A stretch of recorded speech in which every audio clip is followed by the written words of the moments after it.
Bonjour, l'invité du lundi vous propose une rencontre avec Andrea Cotarac. Nous sommes à la région Rhône-Alpes, vous l'avez demandé, vous avez demandé qu'on tourne à la région Rhône-Alpes, vous avez été très nombreux, donc nous sommes dans ce magnifique décor, sous cette magnifique verrière.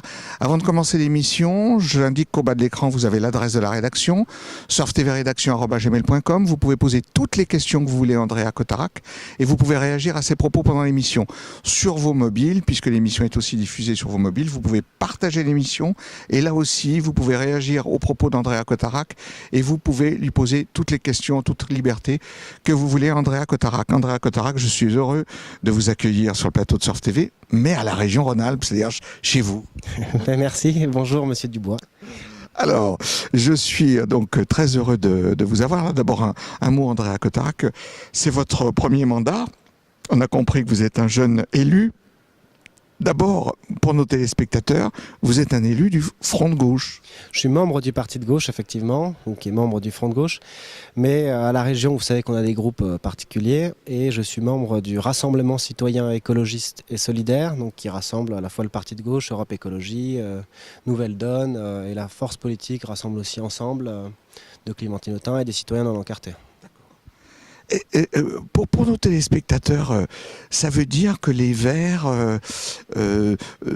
jouent maintenant même dans les hémicycles, les rassembleurs, puisque vous êtes autour de ce noyau des Verts. On n'est pas autour d'un parti ou de quoi que ce soit, on est ensemble. Et on travaille ensemble, on avait mené un programme. C'est vrai que les partis aiment jamais être autour, ils préfèrent être des partis, et voilà, et ils préfèrent effectivement être dans un rassemblement. Oui, pas forcément, vous avez vu le contexte, moi je suis membre du parti de gauche, mais je soutiens la démarche de Jean-Luc Mélenchon qui veut faire hors cadre et hors parti, et moi ça me va très bien pour vous dire la vérité. C'est vrai. Ouais. Bon, alors donc vous êtes élu Front de gauche. Un petit mot quand même sur cette alternance qui a eu lieu à la région.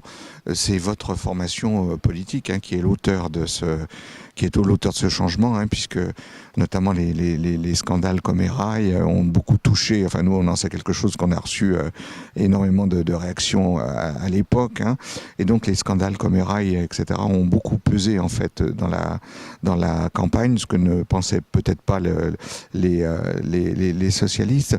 C'est le groupe des Verts qui en est un peu l'auteur, c'est-à-dire le groupe dans lequel vous êtes aujourd'hui. Qu'est-ce que ça vous donne à penser ? Écoutez, effectivement, il y a des élus comme M. Colas, qui était un Vert, Mme Cosson, on a Mme Morel-Darleux, qui était membre du parti de gauche, M. Armand Creuse, qui était conseiller régional à l'époque. Et finalement, c'est toutes ces personnes-là qui aujourd'hui forment le groupe du Rassemblement, qui avaient à l'époque travaillé sur ce type d'organisme comme Erail et sur sa gestion catastrophique. Donc nous verrons bien aujourd'hui, il y a un audit qui va être fait pour savoir ce qui s'est passé, comment. On verra bien dans les faits, ligne par ligne, où a été la cause de cette catastrophe de gestion. Vous avez une idée, vous, de la cause de cette catastrophe ? Moi, je n'ai pas forcément d'idée précise, dans le sens où moi j'arrive à la région, donc tout le monde me pose des questions de qu'est-ce qui s'est passé il y a 5 ans, 10 ans. Moi, je regarde surtout l'arrivée de Laurent Wauquiez et les catastrophes à venir pour les citoyens, que j'espère représenter le mieux possible. Alors, à propos de ce nouvel hémicycle, de cette nouvelle majorité, Laurent Wauquiez met beaucoup l'action sur les économies qu'il va faire, sur ce changement important. Il veut baisser les impôts comme il l'a fait dans sa région. Il veut faire des économies, y compris sur vos indemnités. Alors, Andrea Cotarac, qu'est-ce que vous avez voté à propos de la réduction des indemnités des élus ?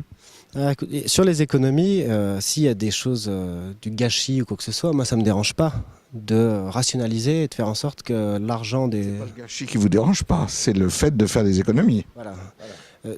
Pour le reste, sur la baisse des indemnités par exemple, c'est une économie que moi je partage et d'ailleurs notre groupe a voté pour. Parce qu'on se doit donner l'exemple aux gens et qu'on n'a pas forcément besoin d'avoir un portable, etc. Moi ça ne me pose aucun souci, pour vous dire la vérité. Pour le reste, ce qui me pose souci, moi, dans les économies et dans l'austérité, c'est l'humain, puisqu'on a des agents dans la région qui sont inquiets. On a des syndicats qui nous envoient des lettres parce qu'ils sont inquiets que ces économies finalement touchent des familles, des agents des structures comme des centres de formation, puisque Laurent Wauquiez a commencé à leur baisser des subventions. On est inquiet aussi que parallèlement à ces économies dont il fait écho dans la presse, etc., il fait des cadeaux aussi à des grands groupes du CAC 40.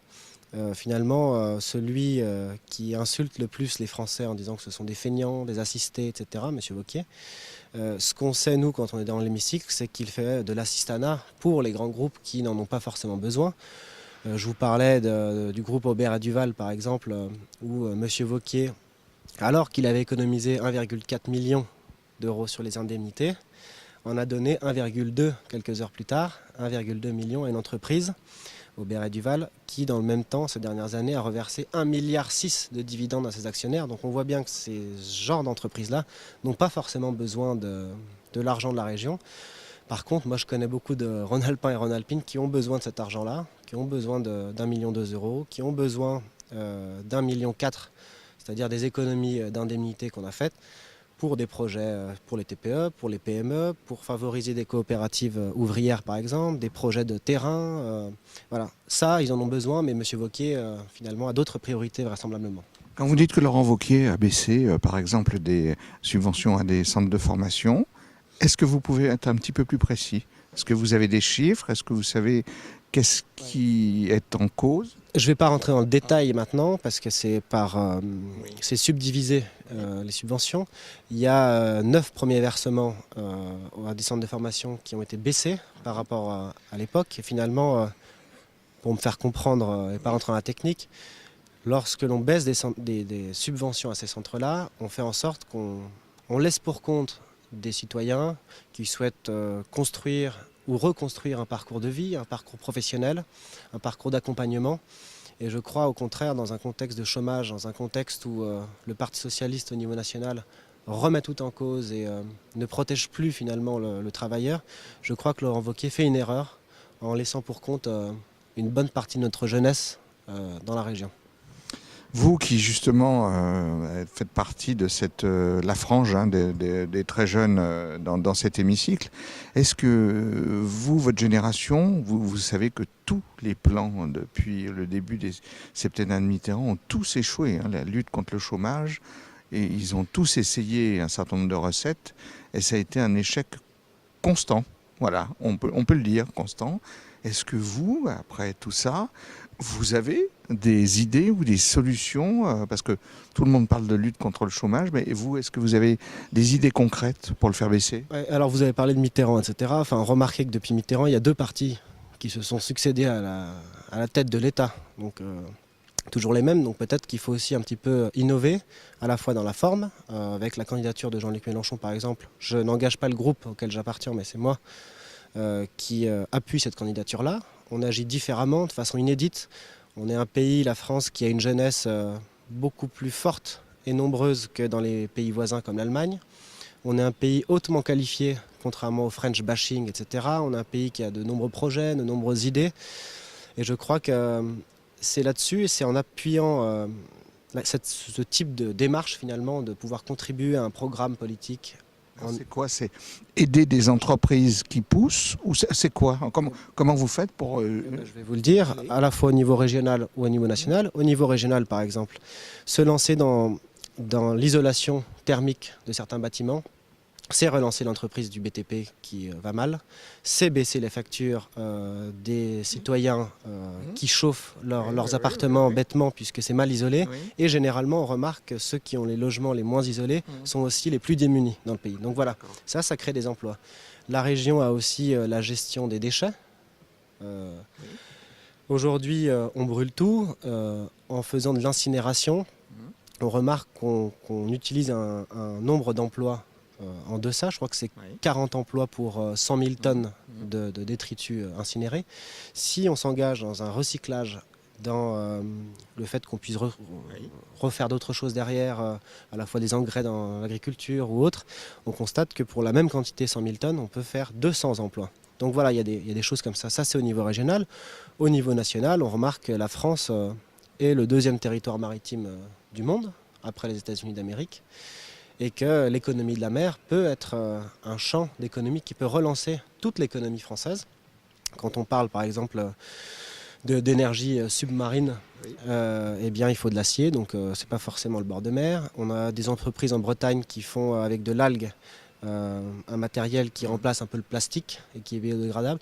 Enfin voilà, comme je disais tout à l'heure, on a un pays plein d'idées, plein de projets. Reste à mettre l'argent où il faut et pas donner 30 milliards comme le fait le gouvernement actuel, puisque vous me demandez quelle en est la cause. Le gouvernement actuel a donné 30 milliards sans condition au patron et finalement, eh bien, on remarque que le patronat n'a pas respecté sa promesse de 1 million d'emplois, n'a rien respecté et pleurniche à nouveau.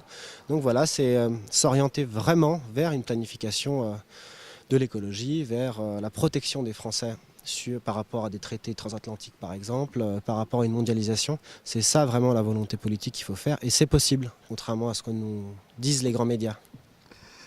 Andrea Cotarac, merci d'avoir répondu à toutes nos questions. Merci à vous. Avant de terminer l'émission, j'indique qu'au bas de l'écran, vous avez l'adresse de la rédaction, surftvrédaction@gmail.com. Vous pouvez poser toutes les questions que vous voulez à Andrea Cotarac. Vous pouvez aussi réagir à ses propos pendant l'émission. Sur vos mobiles, vous pouvez aussi accéder à l'émission. Là aussi, vous pouvez réagir aux propos d'Andrea Cotarac et vous pouvez poser toutes les questions que vous voulez. L'invité du lundi se termine. La semaine prochaine, nous aurons un autre invité. À bientôt.